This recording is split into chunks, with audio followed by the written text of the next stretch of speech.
সুপ্রিয় দর্শক, লেট এডিশনে আপনাদের স্বাগতম। সঙ্গে আছি আমি জাহিদুর রহমান খান। আজ আলোচনার বিষয় করোনাকালে উচ্চশিক্ষা।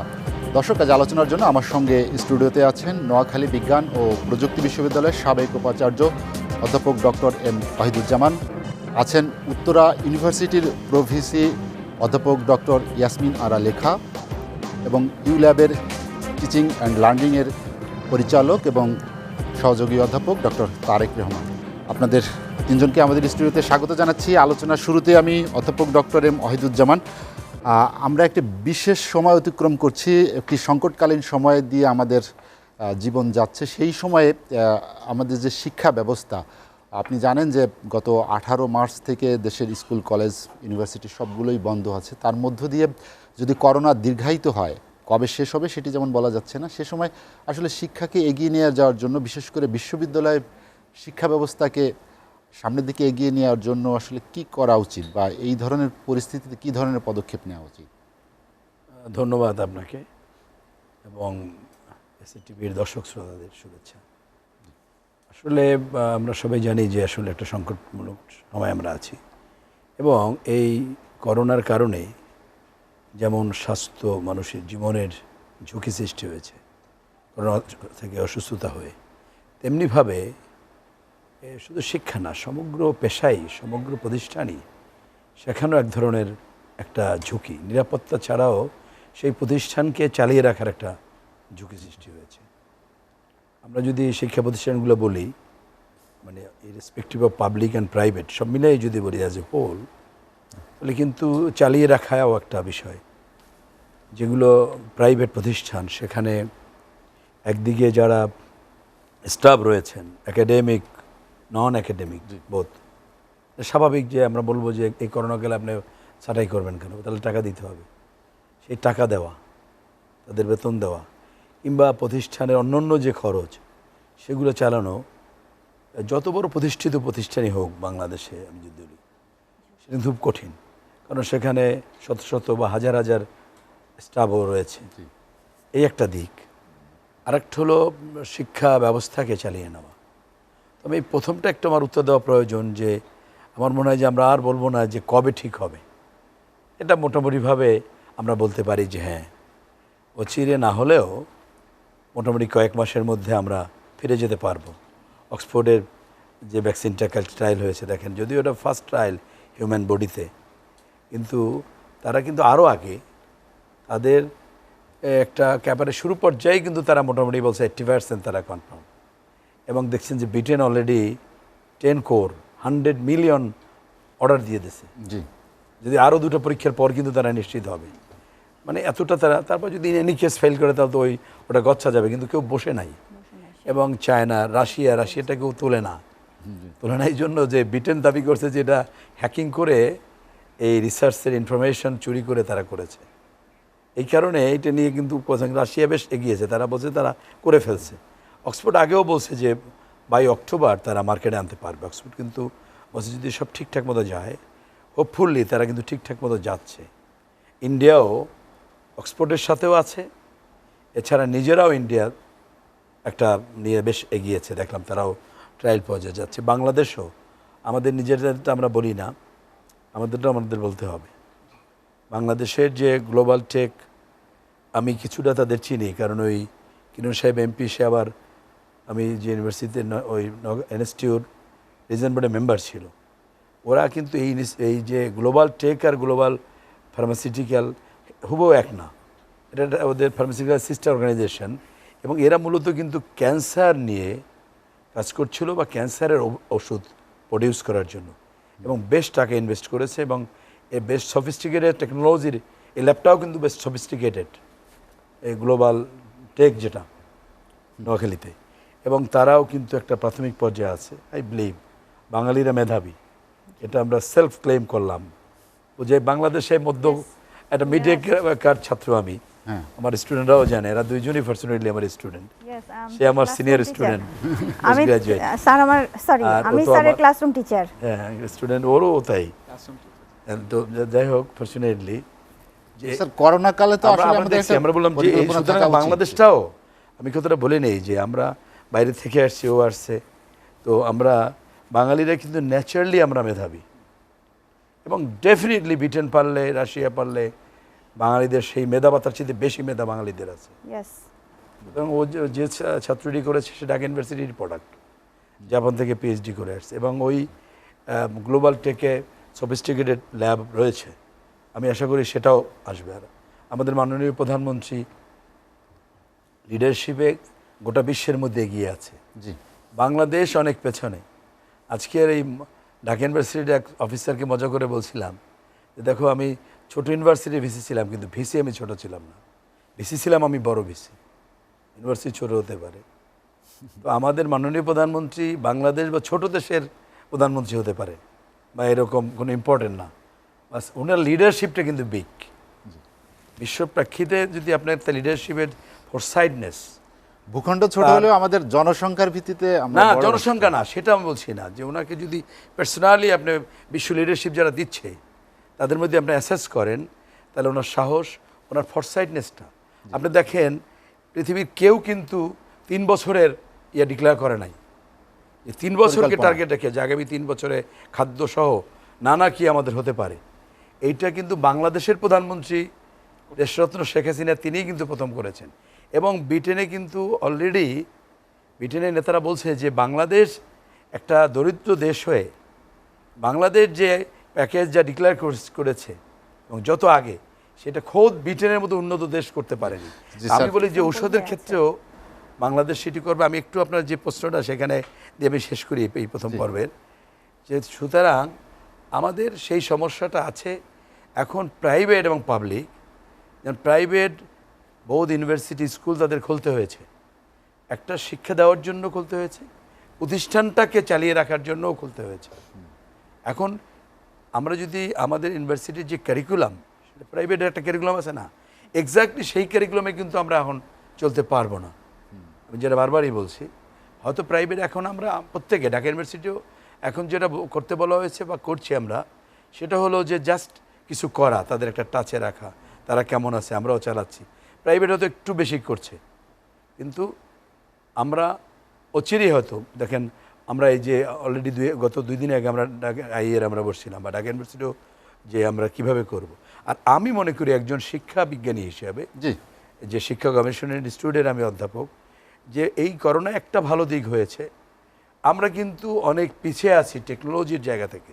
জি, আমরা যতই বলি না আমরা ডিজিটাল বাংলাদেশ, সবাই বোথ প্রাইভেট অ্যান্ড পাবলিক, এই একটা ধাক্কায় আমাদের অনেক কিছু করোনা শিখিয়ে যে দিয়েছে। শেষ হয়ে যাবে, করোনা থাকবে না, তারপরও উন্নত দেশগুলো যেভাবে টেকনোলজিকে সাইড বাই সাইড ব্যবহার করছিল, সেই জায়গাগুলোতে আমি যেন আমার ওই দিন মিটিংয়েও বলছি আইয়ারে, যে দেখেন আমাদের পরিকল্পনা ওই জায়গায় নিতে হবে যে করোনা শেষ হওয়ার পরেও আমরা যেন সেই টেকনোলজির যে একটা সুষ্ঠু ব্যবহার, সুযোগটা এবং নিতে পারি এই পরে। যে এগিয়ে যাওয়া, একটা পিছিয়ে যাওয়ার মধ্যে যে এগিয়ে যাওয়া, সেই জায়গাটা এখন আমাদের এইটাই আলোচনা আসা উচিত, যে করোনায় শুধু আমরা পিছিয়ে যাব না, করোনার ধাক্কায় আমরা যেন এগিয়ে যাই। জি, স্যার আপনার কাছে আবার আসবো আমি। অধ্যাপক ডক্টর ইয়াসমিন আরা লেখা, যেটি অধ্যাপক ডক্টর এম ওয়াহিদুজ্জামান বললেন যে করোনার মধ্যেও যে পিছিয়ে থেকেও আমাদেরকে এগিয়ে যেতে হবে, বিশেষ করে প্রযুক্তির ব্যবহার করে, প্রযুক্তি নির্ভর যে শিক্ষা ব্যবস্থা গড়ে তোলার যে ধরনের উপকরণ বা যে অবকাঠামোর সুযোগ সুবিধা, সেটি কি বাংলাদেশের বেসরকারি বিশ্ববিদ্যালয়গুলোতে আছে, বা সেটা কি নিশ্চিত করা সম্ভব হয়েছে? অফকোর্স আছে বিধায়ী তো করোনা শুরু হওয়ার পরবর্তী মানে অল্প কয়েকদিনের মধ্যেই এই প্ল্যাটফর্মে শিফট হতে পেরেছে প্রাইভেট ইউনিভার্সিটিগুলো। একদম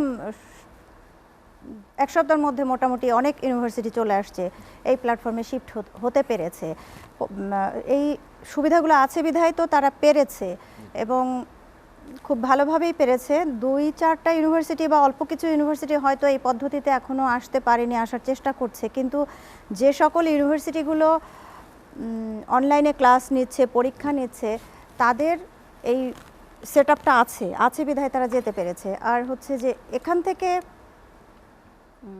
আপনার ইউনিভার্সিটি বা বেসরকারি ইউনিভার্সিটি পরিচালনার ক্ষেত্রে এই অনলাইনে কি সব ছাত্রছাত্রীকে আনা সম্ভব হয়েছে কিনা, বা তাদের সঙ্গে বিশ্ববিদ্যালয়ের শিক্ষা যারা পাঠদান করেন তাদের যে সময় অথবা আমাদের যে অবকাঠামোর সুবিধা থাকার কথা, অনলাইনে ক্লাস নেওয়ার জন্য যে পরিমাণ ইন্টারনেট সুবিধা থাকার কথা, বা যে ছাত্র ক্লাস করবেন তারও সেই ফ্যাসিলিটিস আছে কি না সেটি এই জায়গাটায় অসুবিধা আছে, সরি আমি থামিয়ে দিলাম, শেষ করেন। না, সেই কি ধরনের অসুবিধা বা কি ধরনের সমস্যার সম্মুখীন হন?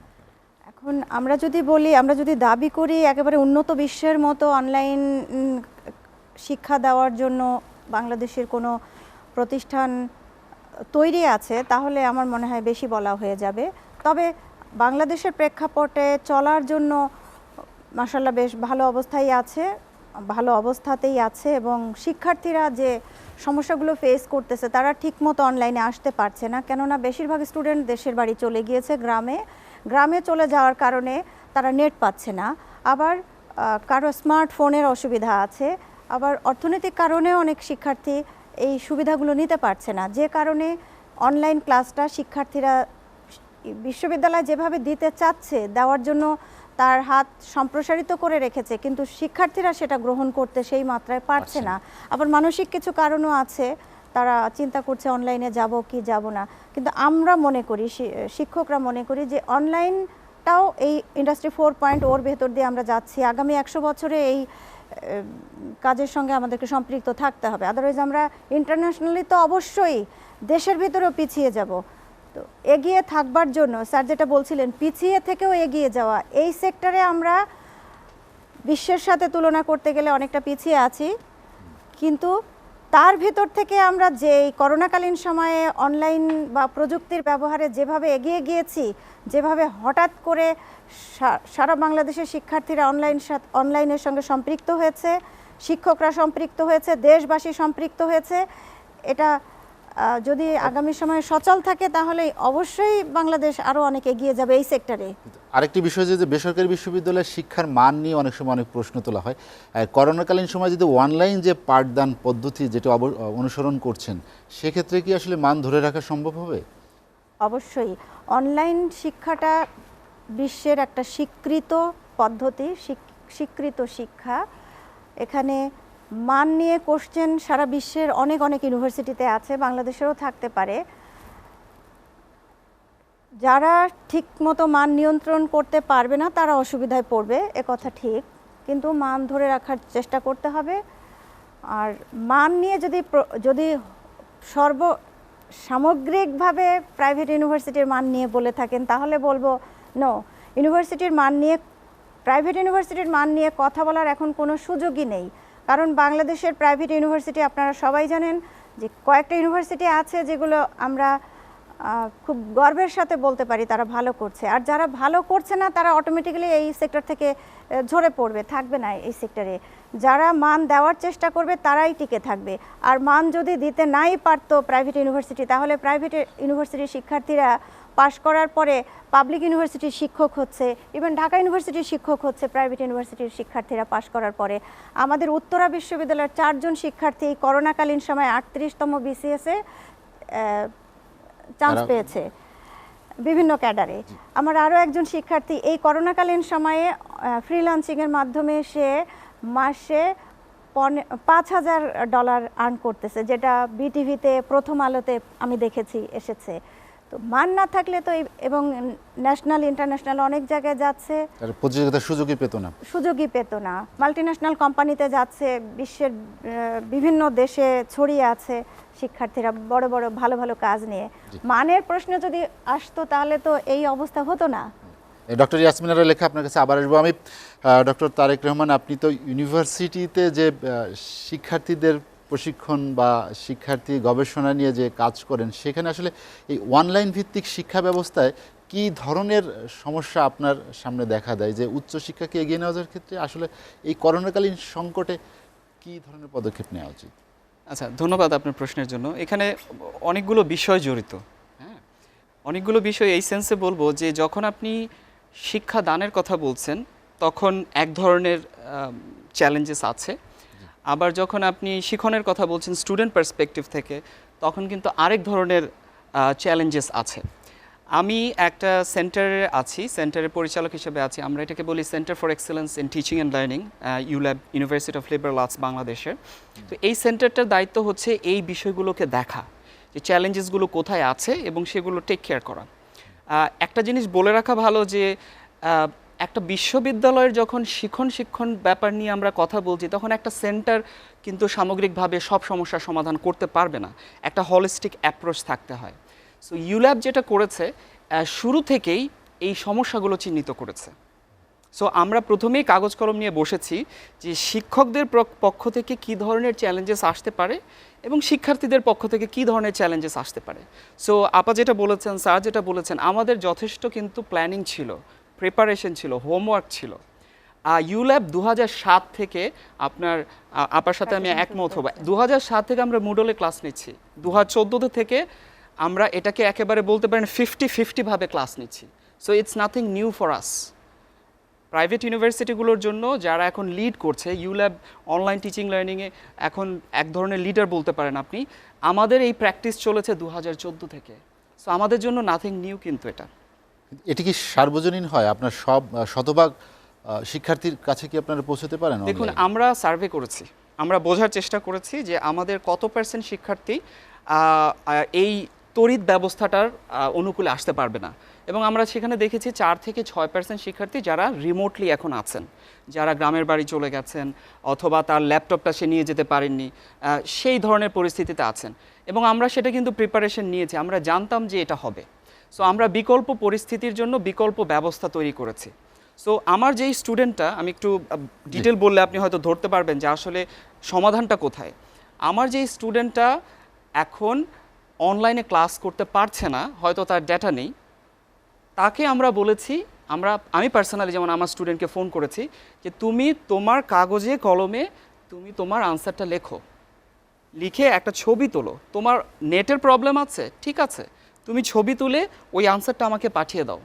আমি যেই লেকচারটা দিচ্ছি সেই লেকচারটা ভিডিও এবং অডিও দুইভাবেই রেকর্ড করা হচ্ছে। তোমার ডেটাতে প্রবলেম আছে, অডিওটা নাও, অডিওটা মাত্র 200-250 MB। এটা কিন্তু স্টুডেন্টরা অ্যাভেল করতে পারে। এখন আপনার 4 গিগাবাইট ডাটা আপনি 108 টাকায় পাচ্ছেন। সো বিষয়টা কিন্তু অনেকে যেভাবে দেখানোর চেষ্টা করছে যে ইটস এ হিউজ প্রবলেম, আমার মনে হয় সময় এসেছে আমরা যে বিষয়টা থেকে আরেকটু সামনে যাই, বিকজ প্রবলেম আরও আছে। হ্যাঁ, টেকনোলজির প্রবলেম, ডিভাইসের প্রবলেম, ইন্টারনেটের প্রবলেম শুনছি গত 3 মাস ধরে, 4 মাস ধরে। অগ্রগতি হয়নি তেমন। হ্যাঁ, অগ্রগতি কোথায়?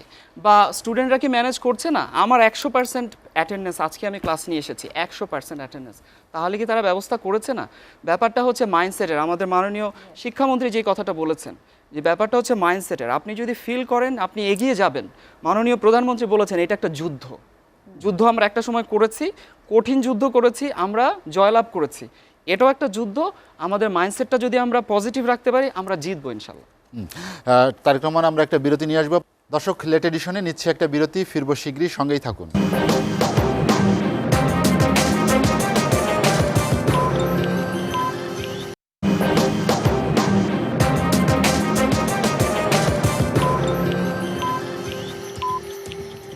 দেখছেন এসএসবির রাতের আয়োজন লেট এডিশন। বিরতির পর আমরা আবারও ফিরছি আলোচনায়। অধ্যাপক ডক্টর এম ওয়াহিদুজ্জামান, আমরা যেটি আলোচনা করেছিলাম যে করোনা সংকটকালীন সময় উচ্চশিক্ষাকে এগিয়ে নিয়ে যাওয়ার জন্য যে ধরনের সমস্যা আমাদের সচরাচর দেখা যায়, আগের শিক্ষা ব্যবস্থার সঙ্গে এখনকার শিক্ষা ব্যবস্থা অবশ্যই একটু পার্থক্য হবে। কারণ হচ্ছে এই ধরনের মহামারীকালীন সময়ে অন্যান্য দেশে যেভাবে পদক্ষেপ নেওয়া হচ্ছে, বাংলাদেশে কি সেভাবে আমরা এগোতে পারছি কিনা বিশ্বের সাথে তাল মিলিয়ে? ধন্যবাদ। আবার আমি যে কথাটা ওই ডক্টর তারেকের ওখান থেকে আসি, এই যে বহির্বিশ্বে অনেক দেশই, উন্নত দেশগুলো অনেকেই রেগুলার সিস্টেমে, বিশেষ করে পোস্ট গ্রাজুয়েটে তো ডেফিনেটলি কিছু কোর্স থাকে, অ্যাটলিস্ট মানে 4টার একটা হলেও থাকে যেটা ফুল অনলাইনে থাকে। এবং এই কোর্সগুলো এক ধরনের আমরা যে বলি না ক্রিয়েটিভ কোর্স, এই কোর্সগুলো ঠিক এইভাবে সাধারণ ক্যারিকুলামে যেভাবে স্ট্রাকচার সেভাবে না। যেমন ওরা বলছে যে ওরা আগেই মডিউল ভিত্তিক করেছে, নট 100% মডিউল ভিত্তিক। মনে করেন ওপেন ইউনিভার্সিটি, তারা তো মডিউল ভিত্তিকই পড়ায়, তাই না? আমরা কোয়ালিটি পরে আসি, তাহলে সেখানে স্টুডেন্টরা কিন্তু সেই প্র্যাকটিসই আছে। আমরা ইউল্যাবের এটাকে আমরা স্ট্যান্ডার্ড একটা উদাহরণ হিসেবে নেব না, পার্টিকুলার ইউনিভার্সিটি তারা যেহেতু সেভাবে চালাচ্ছে। আমি ওই কথাটাই বলতে চাইছিলাম যে এই অন্য অন্য জায়গায় যে সবসময় এই প্র্যাকটিসটা রাখে, আমরাও করোনার মধ্য দিয়ে, এটা তো আমাদের একটা লার্নিং, যে করোনা গেলেও এমন না যে করোনা গেলে আমরা আগের জায়গায় ফিরে যাব। করোনায় গেলেও আমার কথা হলো যে আমরা যে এই যে ইন্টারনেট বা মিডিয়া টেকনোলজির যে ব্যবহারে আমরা যাব, করোনার পরেও কিন্তু আমরা সেই ব্যবহার আমরা করব। আমাদের মান বৃদ্ধি, আমাদের স্মার্টনেস বৃদ্ধি, কিংবা ওই টেকনোলজিকে ব্যবহার করা শেখা, সেটাই তো শিক্ষা। শিক্ষা মানে কি যে একটা সার্টিফিকেট নেওয়া, কী কী ঠিক করে রেখেছিলাম সেটাই করতে হবে তা না তো, প্রতিনিয়তই তো তার কারিকুলামটা চেঞ্জ করতে হয়। আমার কথা হলো যেটা আমাদের অসুবিধা হচ্ছে, নাম্বার 1 হলো এর একটা এক ধরনের স্ট্যান্ডার্ডাইজেশন দরকার।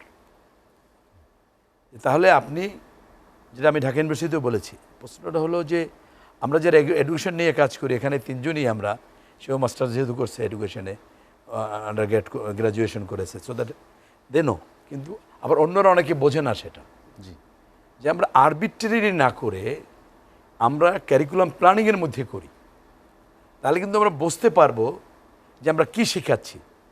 এই আপৎকালীন, এই যে আপৎকালীন একটা, মনে করেন আপনি আগামী সাপোজ ডিসেম্বর পর্যন্ত আমাদের এভাবে চললো, তা আপনি তাহলে একটা প্ল্যান করলেন, আরও যদি নেন একেবারে মার্চের মধ্যে ইনশাল্লাহ আমরা নর্মাল ইতে যেতে পারবো, ইনশাআল্লাহ। তাহলে আপনি যেমন স্কুলে বা আমরা, তাহলে আপনি দুইভাবে নেবেন। একটা হলো এই সময় কতটুকু ফ্লেক্সিবল থেকে থাকবেন, আর টোটাল স্ট্যান্ডার্ডটাকে আপনি এই সময়টাকে কিভাবে কভার করবেন। তাহলে আপনি একটা 3 বছরের প্ল্যান করতে পারেন, সেই 3 বছরে এই সময়কালীন এইভাবে আমরা চলবো, এই সময়টা পার হওয়ার পরও আমরা টোটালটাকে কভার করার জন্য 3 বছর পর গিয়ে আমরা আরেকভাবে চলবো। নট দ্যাট, আমি যে কথা বারবার বলতে চাচ্ছি, আমরা কিন্তু আগের জায়গায় ফিরে যাওয়ার কোনো সিস্টেমে আমি বিশ্বাস করি না। একটা প্রোগ্রেসিভ আইডিয়া আপনার থাকতে হবে, যে আবার 3 বছর পর ওই আগের যা curriculum is a continuous process. জ্ঞান বিজ্ঞান প্রতিনিয়ত বাড়ছে, আপনি আপৎকালীন সময়ের জন্য আপনার যে জ্ঞান, সেটাও কিন্তু জ্ঞান, একটা পরিস্থিতির কারণে আপনি একটা জ্ঞান লাভ করছেন। যেমন বলছে, আমি বলছি যে এর মধ্যে পজিটিভ যে জিনিসটা আমি বলেছি, যে অনেক জিনিস হয়তো আপৎকালীন ছাড়াই আমাদের ইম্পার্ট করা, সংযুক্ত করা, বা আমাদের ওই দিকটা করা উচিত ছিল, জেনারেল কারিকুলামের সাথে ওটা করা উচিত ছিল। আমাদের পাবলিক ইউনিভার্সিটির অনেক জায়গায় খুব ট্র্যাডিশনাল ফর্মে আছে, আইকিউসি করে তারা কারিকুলাম করতে বলেছে। লিডিং ইউনিভার্সিটিগুলো কয়টা ইউনিভার্সিটি, ঢাকা ইউনিভার্সিটি শিক্ষক গবেষণা ইনস্টিটিউট দিয়ে তো চলবে না। আমরা আমাদের শুরু থেকেই কারিকুলাম চলি, আমাদেরটা দেখেই কিন্তু সমগ্র প্রাইভেট ইউনিভার্সিটি কারিকুলাম করেছে, কিন্তু ঢাকা ইউনিভার্সিটির অন্য বিভাগগুলো কিন্তু করতে পারেন সেখানে। প্রাইভেট ইউনিভার্সিটি কি নর্সার যারে বলেন, তারা যে কারিকুলামটা করেছে, এক হলো বাইরের থেকে, বাইরের ইউনিভার্সিটিগুলো নিচ্ছে, আর ঢাকা ইউনিভার্সিটি আইএর এসে এটা নিচ্ছে আমাদেরটা, তাই না? তাহলে আপনাকে একটা প্ল্যানিংয়ে যেতে হবে, এবং জ্ঞান বিজ্ঞান প্রযুক্তির তার যে ব্যবহারে আমরা যে পিছিয়ে ছিলাম, সেই জায়গাটাও কিন্তু আমরা বুঝতে পারছি, করোনার কারণে বুঝতে পারছি। শুধু করোনা হওয়ার জন্যই যে আমরা পেছনে তা না। আমার কথা হলো এই করোনা দিয়ে শিক্ষা নিয়ে আমরা আগাবো, দুটোই আগাবো। একটা টোটাল জায়গাটাও আমরা টেকনোলজির শিক্ষাটা আমরা আগাবো, আমি তো বাধ্য হচ্ছি। আর করোনা আপৎকালীন সময়ের জন্য একটা ব্যবস্থা থাকবে। তবে এটা ঠিকই কোনো জায়গায় 100% আপনি রিচ করতে পারবেন না। পাবলিক ইউনিভার্সিটিগুলো খুবই বেশি অসুবিধা, কারণ আপনি জানেন যে বাংলাদেশের প্রত্যন্ত অঞ্চল, যদি ঢাকা কেন, আমি তো মনে করি নোয়াখালী একেবারে কোথায়, সেখানেও কিন্তু সাতক্ষীরা, পঞ্চগড়, পটুয়াখালী, দিনাজপুর, রংপুর সব জায়গার স্টুডেন্ট আছে। সুতরাং এবং সেখানে আর্থিক সমস্যা, আমাদের পাবলিক ঢাকা ইউনিভার্সিটির আমার মনে হয় 5 to 10% স্টুডেন্ট যারা শুধু নিজে চলে না, নিজের এই টিউশনি টাকায় তার ছোটো ভাইকে লেখাপড়া হেল্প করে, কিংবা তার মাকে একটা কিছু কিনে দেয়, বা তার সংসার পরিচালনা হেল্প করে। তারপরে আর একটা পার্সেন্টেজ আছে তারা সম্পূর্ণভাবে এইটার উপরেই চলে। এখন আপনার টিউশন বন্ধ হয়ে যাওয়ায় তাদের কিন্তু জীবনই চলছে না, আবার বন্যা চলছে। যে আমরা ক্লাস নিচ্ছিলাম, সেখানে অনেকে ওইসব এলাকার জানাচ্ছে যে আমরা এখন আমাদের সার্ভাইভাল এরিয়াতে আছি, তাই না? আরেকটা হলো যে, সুতরাং একটা বৈষম্য সেখানে হবে, কারণ আমাদের তো টার্গেট সবাইকে, শিক্ষা সবাইকে রিচ করা, সেইটা একটা হবে। আর কোয়ালিটিতেও হবে, কারণ আমরা তো আমাদের যে প্র্যাকটিস, আমরা যদি ওই ইউল্যাবরেও ধরি, সেখানে তো সবগুলো তো মডেল ভিত্তিক না। মডেল ভিত্তিকটা হয়তো তার একভাবে ঠিকই আছে, স্ট্যান্ডার্ড রাখতে পারবে, কিন্তু যেটা সেটিংয়ে পরীক্ষা দেওয়া, এবং যে কথাটা আসে না সেটা হলো যে একটা স্মার্টফোন দিয়ে আমার ক্লাসটা করতে পারবে, কিন্তু সে পরীক্ষাটা কিন্তু স্মার্টফোন দিয়ে দিতে পারবে না। আরও আছে, আরও টেকনোলজি। ও বলছে যে দুটো জিনিস, হ্যাঁ আমি ভালো দিক যেটা দেখছি, অলরেডি ইউনিভার্সিটি গ্র্যান্ড কমিশন উদ্যোগ নিছে, গভর্নমেন্ট অনেক টাকা তো খরচ গভর্নমেন্ট করেছে। একটা হলো আমাদের শিক্ষকদের প্রস্তুতি, আমাদের যেমন বাইরের বিশ্ববিদ্যালয়গুলোতে বাংলাদেশেও কোনো প্রাইভেটে থাকতে পারে যে আপনি জয়েন করলেই তো আপনার হাতে একটা ল্যাপটপ দিয়ে দেবে। বাইরে আছে আপনি অস্ট্রেলিয়া বলেন, ইংল্যান্ড বলেন, আমেরিকাতে, কানাডায় বলেন, আপনি যখন পোস্ট গ্রাজুয়েটে ভর্তি হলেন আপনি কিন্তু একটা ল্যাপটপ পেয়ে গেলেন বা একটা ডেস্ক পেয়ে যাবেন, ল্যাপটপ পেয়ে যাবেন। আমাদের এখানে তো নাই। এখন যখন ওই দিন মিটিংয়ে আমাদের কথা হচ্ছে, আমি বলছি না, টিচারদের সবাইকে ল্যাপটপ দেওয়া। আমরা যদি বলি গভর্নমেন্টকে যে সব ছাত্রকে ল্যাপটপ দাও, সেটা তো দিতে পারবে না। সেখানে তো এখন 3-4 হাজার টাকা স্মার্টফোন পায়। আমাদের এখানে সকল কি আমি মনে করি একটা হলো ইউনিভার্সিটি গ্র্যান্ড কমিশনের নেতৃত্বে এইটা একটা এই ধরনের একটা প্ল্যানিং করা উচিত যে আপৎকালীন আমরা এতটুকু ছাড় দেবো আমাদের কারিকুলামে, জি, এতটুকু আমরা ফ্লেক্সিবল থাকবো, আর যেটুকু আমরা পেছনে থাকবো সেইটাকে কাভার করার জন্য আমরা একটা 3 বছরকালীন একটা এক ধরনের প্রোগ্রাম আমরা ধরে নিতে পারি। এখন যে আগামী ফেব্রুয়ারি মাস পর্যন্ত আমরা ধরলাম যে ফেব্রুয়ারি পর্যন্ত আমরা রেগুলার সিস্টেমে যেতে পারবো, আশা করি আমরা মার্চে আমরা কি বলেন যেটা রেগুলার যেতে পারবো, সেইটা একটা করা।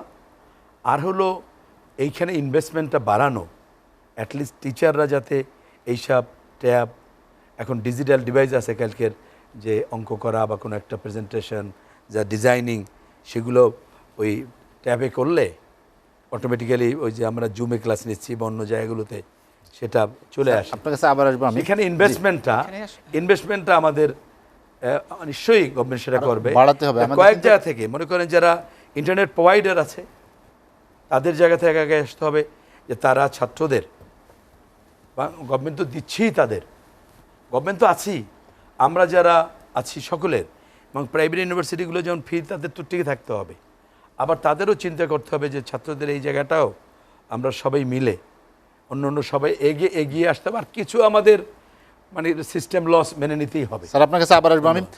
অধ্যাপক ডক্টর ইয়াসমিনের লেখা যেটি স্যার বললেন যে কারিকুলামে কিছু পরিবর্তন দরকার, আপৎকালীন চিন্তাভাবনা এরকম করা উচিত, যেখান থেকে হয়তো এই সময়টা অতিক্রম করার জন্য বিশ্ববিদ্যালয় কর্তৃপক্ষকে আরও উদ্যোগী হওয়া উচিত।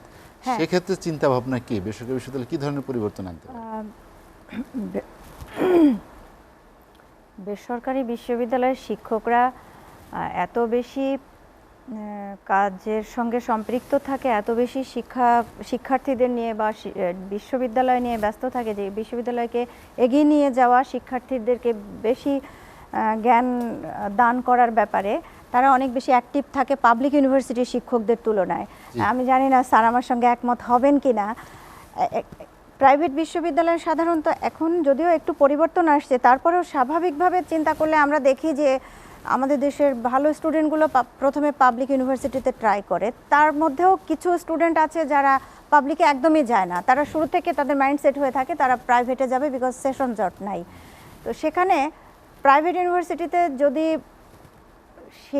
পাবলিক বিশ্ববিদ্যালয়ে যে কোয়ালিটি শিক্ষকরা আগে চলে যায় পজিটিভলি না, তারা ওই সেশন জামের জন্য না, সেটা জাতীয় ইউনিভার্সিটিও সেশন জাম কভার করে ফেলছে। তারা অনেকে আছে যে এই পাবলিক ইউনিভার্সিটিতে সব ধরনের ছেলেমেয়েরা পড়ে, তাদের সাথে বসবে না।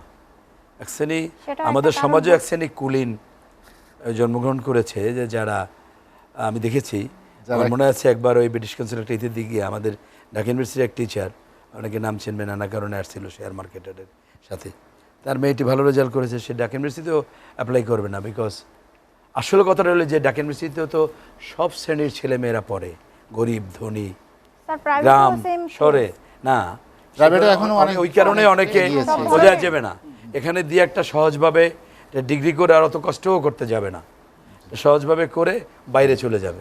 যেটি ইয়াসমিনের লেখা যেটি বলছিলেন যে আসলে আপনাদের সংকট তো চতুর্মুখী, যে বিশ্ববিদ্যালয় যারা পাবলিক বিশ্ববিদ্যালয় বা সরকারি বিশ্ববিদ্যালয়গুলোতে শিক্ষকদের বেতন বা অন্য খরচ যেটি থাকে সেটি সংস্থানের চিন্তা করতে হয় না, কিন্তু যারা বেসরকারি বিশ্ববিদ্যালয় পরিচালনা করেন তাদের ক্ষেত্রে তো এটি একটি বড় চিন্তা হয়ে দাঁড়ায়। আর এই করোনাকালীন সময় এখন তো অভিভাবকদের অনেকের আয় কমে গেছে, অনেকের ব্যবসা নেই, অনেক স্টুডেন্ট স্যার যেটি বললেন যে টিউশনি করে চলতেন তাদের হয়তো টিউশনিও করতে পারছে না। এই অবস্থায় আসলে চালিয়ে নেওয়ার জন্য কি ধরনের চ্যালেঞ্জ মোকাবেলা করে? আমাদের প্রাইভেট বিশ্ববিদ্যালয় বললে একমাত্র প্রাইভেট বিশ্ববিদ্যালয়ের কথা বললে আমি বলবো না, আমি বলবো সব সেক্টরেই একটা চ্যালেঞ্জ এসে দাঁড়িয়েছে। এই চ্যালেঞ্জ মোকাবেলা করতে গিয়ে প্রাইভেট বিশ্ববিদ্যালয়গুলি যে সমস্যাগুলো ফেস করছে যে প্রথমে তারা অনলাইন প্ল্যাটফর্মে শিফট করা, তারপর ইউজিসি থেকে শিক্ষার্থী পর্যন্ত তাদেরকে মানসিকভাবে মেন্টাল শিফট করানো, প্লাস পরীক্ষা অনলাইন ক্লাস এবং পরীক্ষার জন্য ইউজিসির কাছ থেকে স্বীকৃতি পাওয়া, এই চ্যালেঞ্জগুলো যেমন প্রথমেই আমাদের সামনে এসে দাঁড়িয়েছে। আর সবথেকে বড় চ্যালেঞ্জ যেটা, ইউনিভার্সিটিগুলোকে সচল রাখা। কেননা স্টুডেন্টরা প্রাইভেট বিশ্ববিদ্যালয়ের ম্যাক্সিমাম স্টুডেন্টই দেখা যায় তারা কর্মজীবী, তারা কিন্তু পার্ট টাইম কাজ করে এবং পড়াশোনা করে। তো তাদের অনেকের কাজ চলে গিয়েছে, কারো পিতামাতার কাজ চলে গিয়েছে, যে জন্য তারা অর্থনৈতিক সংকটের মধ্যে পড়েছে, তারা টিউশন ফিস ঠিকমতো দিতে পারছে না। আর প্রাইভেট বিশ্ববিদ্যালয়ের একমাত্র আয়ের উৎসই হচ্ছে টিউশন ফিস, ছাত্র আদায়ের অর্থ দিয়ে হোল ইউনিভার্সিটি পরিচালিত হয়ে থাকে। তো শিক্ষার্থীদের অসুবিধার কারণে তারা টিউশন ফিস দিতে পারছে না, বিশ্ববিদ্যালয় সচল রাখা অসুবিধা হয়ে যাচ্ছে, বিশাল একটা সমস্যার জায়গায় এসে পড়েছে। এবং এই সেক্টরটা কিন্তু কর্মসংস্থানের একটা জায়গা করে দিয়েছে। এই সেক্টরগুলো, প্রাইভেট বিশ্ববিদ্যালয় সেক্টরটা বিশাল বড় একটা জনগোষ্ঠী এই সেক্টরে কাজ করছে। তো আমি সরকারের কাছে অনুরোধ করব, প্রণোদনা যখন সব সেক্টরই পাচ্ছে, এই সেক্টরের দিকেও একটু নজর দেওয়া দরকার বলে আমি মনে করছি। কেননা এই প্রাইভেট সেক্টরটা আগে আমাদের দেশের ছাত্ররা চলে যেত দেশের বাইরে, আমাদের পার্শ্ববর্তী দেশে বহু ছেলে চলে যেত, আমাদের দেশের অর্থ ড্রেন আউট হয়ে যেত। এখন আমাদের অর্থ আমাদের কাছে, আমার দেশের অর্থ আমার দেশে থেকে যাচ্ছে প্রাইভেট বিশ্ববিদ্যালয়ের কারণে। এই বিশ্ববিদ্যালয়গুলোকে তো টিকিয়ে রাখতে হবে। অনেক ইউনিভার্সিটি কিন্তু ঝরে যাবে, অনেকে শাটডাউন করে দিয়েছে। তো আমার ভয় হচ্ছে যে কত ইউনিভার্সিটি না জানি শাটডাউন হয়ে যাবে। আর 16 কোটি দেশের জন্য এই কয়টা প্রাইভেট ইউনিভার্সিটি যথেষ্ট বলে আমার কাছে তা মনে হয় না। অতএব এই দিকটাতে নজর দেওয়া প্রয়োজন। ডক্টর ইয়াসমিনের লেখা আমরা একটা বিরতি নিয়ে আসছি। দর্শক, লেট এডিশনে নিচ্ছে একটা বিরতি, ফিরবো শীঘ্রই, সঙ্গেই থাকুন।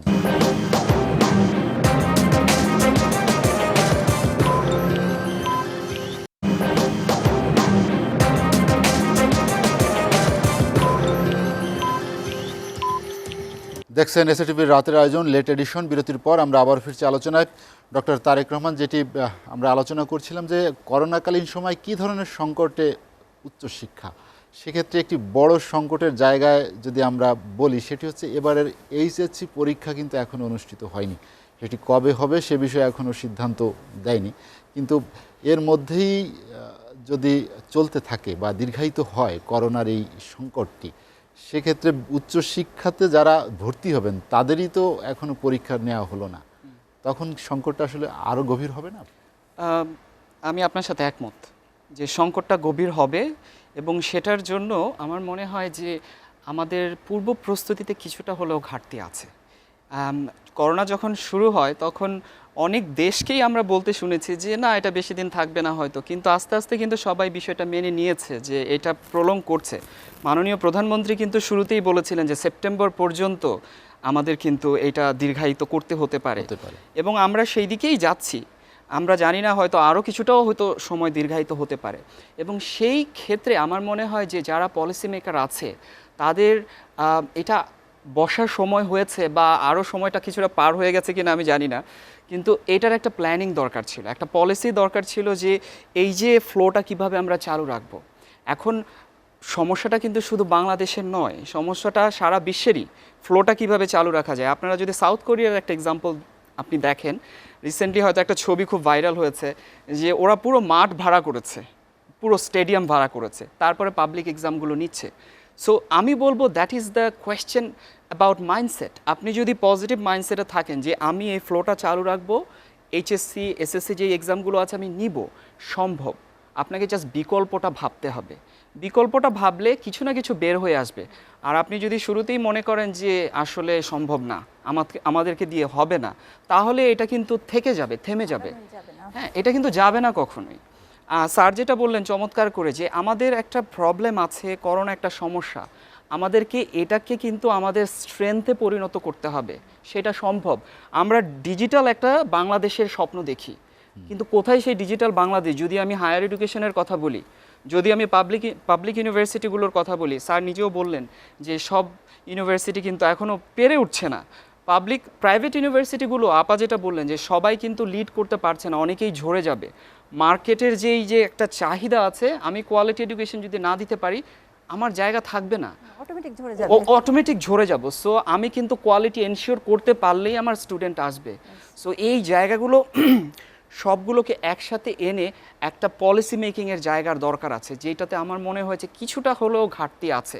চায়না যেমন একটা চমৎকার প্রজেক্ট শুরু করেছে, যে ওরা বলছে এটাকে ফ্লেক্সিবল লার্নিং, বাট ওটার প্ল্যান ওরা করেছে বেশ আগে থেকে, এবং এখন ওইটার জন্য, কারণ online education is not about আপনি জুম নিলেন ক্লাস করলেন। Online education is different. এটার সাথে একটা পেডাগজি জড়িত আছে, এটার সাথে রিসোর্সের ব্যাপার আছে, এটার সাথে টিচার ট্রেনিং এর ব্যাপার আছে, স্টুডেন্টদেরকে মাইন্ডসেটটাকে চেঞ্জ করার দরকার আছে।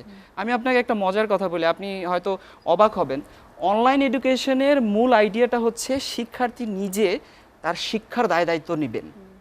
তো আপনি আমাকে প্রশ্ন করতে পারেন যে হ্যাঁ, সেলফ ম্যানেজমেন্ট, সেলফ লার্নিং, তো এই মুহূর্তে কিভাবে সম্ভব সেটা? আবার অনলাইন এডুকেশন এক জিনিস, আর online education in emergency context আরেক জিনিস।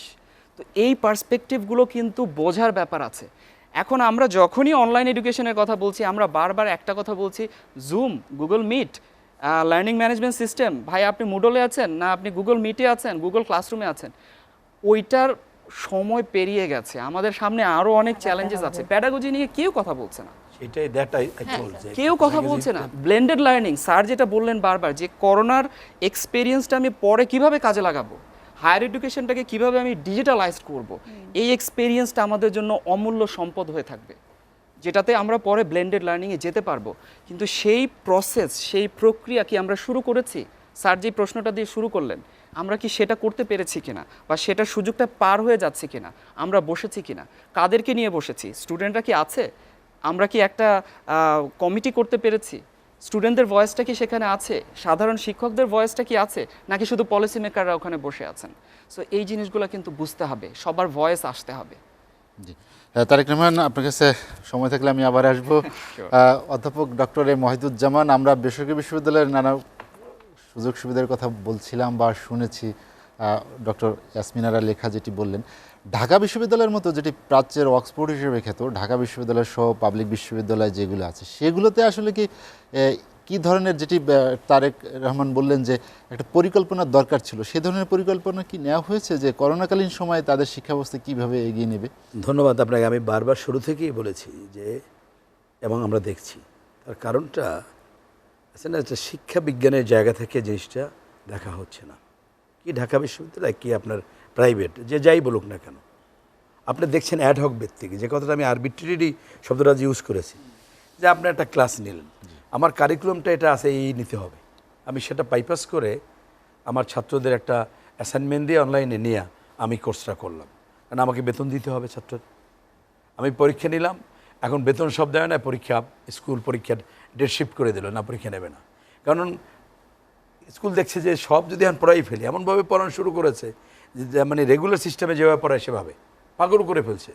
আমি বললাম, ওরা বলে স্যার এখন তো বন্ধ। আমি ভুল বলছেন, একটা বন্ধে তো স্বাভাবিক অবস্থা, একটা বাচ্চা বেড়াতে যেতে পারে, এখন গৃহবন্দী, গৃহে তারা অবকাশ যাপন করছে না, একটা শিশু হলো গৃহবন্দী, একটা বন্দির উপরে আপনি কদ্দূর দেবেন, এটা স্কুলের কথা আমি বলি।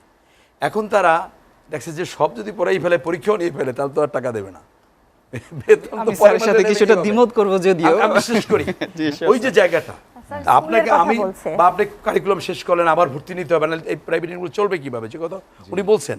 আমি হয়তো একটু সবসময়, সবাই জানে, কথাবার্তাগুলো খুব তাত্ত্বিক আবরণে বলি না, না এটি ওটা একটা বাস্তবতা যে বেসরকারি প্রতিষ্ঠানগুলোতে শিক্ষা বাণিজ্য বা না আমি মুনাফা লাভের যে একটি, আমি মুনাফার কথাটা বলছি না, তো থাকেই। প্রথমেই বলছি যে টিকিয়ে থাকা, উনি কথাটা কিন্তু এগ্রি করেছেন যে টিকে থাকতে হবে, তো সে কারণে তো ওনাদের চালিয়ে রাখতে হবে, ভর্তি নিতে হবে, দিতে হবে না, কেউ দিতে পারতেছে না, কেউ তো দিচ্ছে না, চলবে কিভাবে, বন্ধ হয়ে যাবে তো টাপাটাপ করে।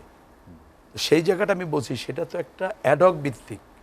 আরবিট্রারি কেন বলছি, আমি একরকম করছি, তারেক একরকম করছে, উনি একরকম করছে, ওনার ইউনিভার্সিটি এক একজন এক একরকম করছে। আমি শুরু থেকেই বলে আসছিলাম, আপনাদের নিশ্চয়ই মনে আছে, যে একটা প্ল্যানিংয়ে হওয়া উচিত। আপনি করোনাকালীন এতটুকু ফ্লেক্সিবল করবেন, সেইটা একটা লিড নিয়ে ইউজিসি বলুক, যে প্রাইভেট ইউনিভার্সিটিগুলো বা আমরা পাবলিক সবাই, বা ঢাকা ইউনিভার্সিটিগুলো, আমি আমাদের জায়গা থেকে ইনস্টিটিউট, আমি যেহেতু কোনো ইনস্টিটিউটের ডাইরেক্টরও না, চেয়ারম্যানও না, বা ডিনও না, আমাকে তো আর ডাকে না, এডুকেশনে যারা জড়িত আছে মিনিস্ট্রিতে, তাদেরও গায়ে পড়ে দুই একটা কথা বলেছি, বন্ধু বান্ধবী তো আছে, যে ভাইরে এইভাবে এদের ডাকো, তোমরাই সব ডিসিশন দিও না। কিন্তু সরকারের একটা মুশকিল হলো এখানে সবাই মাননীয় প্রধানমন্ত্রীর মুখের দিক তাকিয়ে থাকে, উনি বলার পর বলে। এখন মাননীয় প্রধানমন্ত্রী আল্লাহ রহমত যে উনি অনেক বিষয়ে জানেন বা সেই ট্যালেন্টও আছে, কিন্তু এটা আমাদের মানতেই হবে। ওয়ার্কআউটটা উনি করতে পারবেন না, এটা ইম্পসিবল। উনি একটা ফিলোসফিক্যাল একটা বা নীতিগত আমরা পলিসি, একটা পলিসি গাইডলাইন দেবেন উনি, সেইটাকে আপনার বাস্তবায়নে যারা সংশ্লিষ্ট, আপনি ইংরেজি আগে আমাদের সময় আরও বেশি 4-5 বোধহয় ইংলিশ শুরু, আমাদের সময় তো 4 ছিল, পরে আসলো 3 থেকে। ক্লাস 1 থেকে ইংলিশ কখন হলো? এরশাদ শুনলো যে ইংলিশ কেউ পারে না, কারণ 1 থেকে ইংলিশ, ওই 3-তে ক্লাস 3 থেকে ইংলিশ। এরশাদ বক্তৃতা দিয়ে বলে দিলেন যে 1 থেকে ইংলিশ, সব 1 থেকে ইংলিশ। এটা হওয়া উচিত না। রাজনীতিবিদ মনে করতেছে তখন সে কী করবে? শিক্ষাবিদদের ডাকবে। সমস্যাটা কোথায়, কেন পারছে না? সেই জায়গায় আমাদের দেশে সেই অ্যাড্রেসটা হয় না। আমরা যেটা বলছি বারবার, যেটা আমি বলতে চাচ্ছি, আজকেও বলে গেলাম, যে আমরা যেটা করব সেটা একটা পরিকল্পনার মধ্যে দিয়ে, একটা পলিসির মধ্যে দিয়ে হোক, তাই না? ইউল্যাব যেটা করছে সেটাই তো আমরা সবাই শিখতে পারি, আমরা আইআর যেটা পারি সেটাই তো অন্যরা সবাই শিখতে পারে। তাহলে যারা পরিচালনা করে, মনে করেন ইউজিসি পরিচালনা করে, সে তাদের ওই রকম এডুকেশনিস্ট কয়েকজন ডেকে পলিসিতে যারা কাজ করে, কারিকুলামে যারা কাজ করে, উচ্চশিক্ষায় যারা কাজ করে, প্রাইভেট পাবলিক প্রাইভেটের সিদ্ধান্ত হলে পাবলিক ডাকা যাবে না, বা পাবলিকের সিদ্ধান্তে প্রাইভেট ডাকা যাবে না, এটা তো হতে পারে না। আমরা সবাইটাকে শেয়ার করব। আমরা বসে আমরা ঠিক করলাম যে আমরা আমাদেরটা এতটুকু ফ্লেক্সিবল করব, আমাদের মেথডটা এতটুকু হবে, এই করোনাকালীন যদ্দূর থাকবে তখন এতটুকু হবে, করোনা পরবর্তী একটা সময় পর্যন্ত এতটুকু হবে। সেইভাবে যদি করি তাহলে কিন্তু ট্রান্সপারেন্ট হবে। আর একটা হলো স্টুডেন্ট, যে কথাটা আমি ওনার সাথে সুর মিলিয়ে বলি, আমাদের যারা শিক্ষার্থী তো সবাইরই সরকার দেশের নাগরিক, সে প্রাইভেটের হোক আপনার পাবলিকের হোক, তাই না? সেই জায়গাটা একটা হলো যে প্রতিষ্ঠানগুলোকে রক্ষার, আমি নিজেও মনে করি আমি কোনো প্রাইভেট ইউনিভার্সিটিতে ন্যূনতম কোনোভাবে জড়িত না, ওনার স্টাফও না, টিচিং স্টাফও না, ওনার মালিকানা আমি নাই, এরকম হওয়ার ইচ্ছে নাই। তো আমার বক্তব্য হলো যে ডেফিনেটলি, তবে সরকারের লিমিটেশন আছে, ট্যুরিজম সেক্টর প্রত্যেকটা সেক্টরিতে অ্যাফেক্টেড। আমি মনে করি অবশ্যই সরকারও এক্ষেত্রে কীভাবে প্রাইভেট ইউনিভার্সিটিগুলোকেও কীভাবে হেল্প করা যায় সেটা আমাদের দেখতে হবে। আর হলো স্টুডেন্টদের যে হেল্পটা করা দরকার, আমরা যদি সবাইকে আনতে চাই, যদি এই সময়টাকে কাজে লাগাতে চাই, তাহলে স্টুডেন্টদের হয়তো আমাদের পাবলিক ইউনিভার্সিটিগুলোতে বেশি একেবারেই আসতেই পারছে না ডাটা কিনে বা দূরে, আমরা দেখছি সেই সংখ্যাটা বেশি হবে আমাদের। আর ডিভাইস একটা নাই, যেটা বলছে একটা স্মার্টফোন তো ন্যূনতম লাগবে না, সে এটা মধ্যে আসবে কীভাবে? এবং যেহেতু ইউজিসি প্রজেক্ট যে নিচ্ছে, আমরা আশা করব একজন শিক্ষাবিদ হিসাবে, not as a professor of Dhaka university, একজন শিক্ষাবিদ হিসেবে আমাদের পরামর্শ থাকবে সামগ্রিকভাবে দেখে আমাদের নাগরিকদের, সেখানে শিক্ষার্থীরা বোথ প্রাইভেট পাবলিক সবাই যেন সেই সাপোর্টটা পায়, এবং টিচারদেরও এখন সেই টাকাটা প্রাইভেট মালিক কদ্দূর দেবে, সরকারের প্রণোদনা কদ্দূর হবে, তাই না? বা আমি শিক্ষক, আমি কতদূর বহন করব, সবটাই হতে পারে। আমরা একদম শেষ দিকে, যে আমাদের সময় একদম কম, এবং আমি লাস্ট কথাটা বলি যে আমরা আশা করি যে এই করোনার শিক্ষা নিয়ে, শিক্ষা এবং সকল ক্ষেত্রে আমরা, মাননীয় প্রধানমন্ত্রী বারবার বলছেন যে উৎপাদন, খাদ্য উৎপাদন, কৃষি উৎপাদন থেকে শিখু করে সমগ্র জায়গার উৎপাদনে আমরা যারা আছি প্রত্যেকে, এবং আমাদের যে স্বাস্থ্য রক্ষা, নিরাপত্তায় আমরা জানি শুধু তাকাই না থাকি, নিজের জায়গাটা জেনে আমরা সবাই সুরক্ষা। মাননীয় প্রধানমন্ত্রী যে দেশরত্ন শেখ হাসিনা, তার যে একটা দূরদর্শী নেতৃত্বে যেভাবে সকল দিককে তিনি অ্যাড্রেস করে এগিয়ে যাচ্ছে, আমরাও পারবো করোনা মোকাবেলা করে সামনে এগিয়ে যেতে। অধ্যাপক ডক্টর মহিদুজ্জামান, আপনাকে অসংখ্য ধন্যবাদ আমাদের সঙ্গে আলোচনায় যোগ দেওয়ার জন্য। অধ্যাপক ডক্টর ইয়াসমিনার লেখা যেটি স্যার বললেন যে ইউজিসির একটি পরিকল্পনা থাকা উচিত ছিল, এখন যেহেতু দীর্ঘকালীন সময় আমরা উদ্যোগ নিয়েছে, আমরা যে পর্যন্ত স্বাভাবিক অবস্থায় না আসি, সেই ধরনের উদ্যোগের যে দৃশ্যমান অগ্রগতি সেটি যেহেতু দেখা যাচ্ছে না, সেজন্য কি তাদেরকে বিকল্প কি কোনো প্রস্তাবনা বিশ্ববিদ্যালয় কর্তৃপক্ষের পক্ষ থেকে দেওয়া যেতে পারে কিনা? এগুলো নিয়ে কাজ চলছে, ইউজিসির সঙ্গে প্রাইভেট ইউনিভার্সিটির যথেষ্ট কাজ চলছে। আমরা উভয় পক্ষই, পাবলিক ইউনিভার্সিটিও আছে, প্রাইভেট পাবলিক এবং ইউজিসি একসঙ্গে কাজ করছে। এটা কার্যক্রম শুরু হয়েছে এবং বাস্তবায়ন হতে তো একটু সময় লাগবে। করোনা আসলে আমাদেরকে যে শিক্ষাগুলো দিয়ে যাচ্ছে, মানে আমরা কোথায় ছিলাম সেটা বুঝতে পারছি, কোথায় আছি সেটা বুঝতে পারছি, কোথায় যাব সেই সিদ্ধান্তটাও নিতে পারছি যে আমাদেরকে এখন দৌড় দিতে হবে। আমি অনেক সময় বলেছি আমার স্টুডেন্টদেরকে ক্লাসে গিয়ে ক্লাস নেওয়ার সময় যে আমাদেরকে মনে করতে হবে আমরা রাস্তা দিয়ে হাঁটার সময় সাধারণভাবে হেঁটেছি, আগে সব সময় হেঁটেছি স্বাভাবিকভাবে, কিন্তু যদি আমাদেরকে পেছন থেকে একটা গাড়ি বা একটা জীবজন্তু এসে তাড়া করে তখন আমরা প্রাণ রক্ষা করার জন্য খুব তড়িৎ গতিতে দৌড়টা মারি। করোনা আমাদেরকে এখন যেটা শিখিয়েছে যে আমাদের ওই তড়িৎ গতিতে দৌড় মেরে আমাদের শিক্ষার্থীদেরকে সাথে নিয়ে চলতে হবে, এবং যদি আমরা না শিখাতে পারি তাহলে আমাদের শিক্ষার্থীদের কী অবস্থা হবে, তারা মানসিকভাবে পেশেন্ট হয়ে যাবে, নেতিবাচক অনেক কাজের সঙ্গে তারা জড়িয়ে যাবে।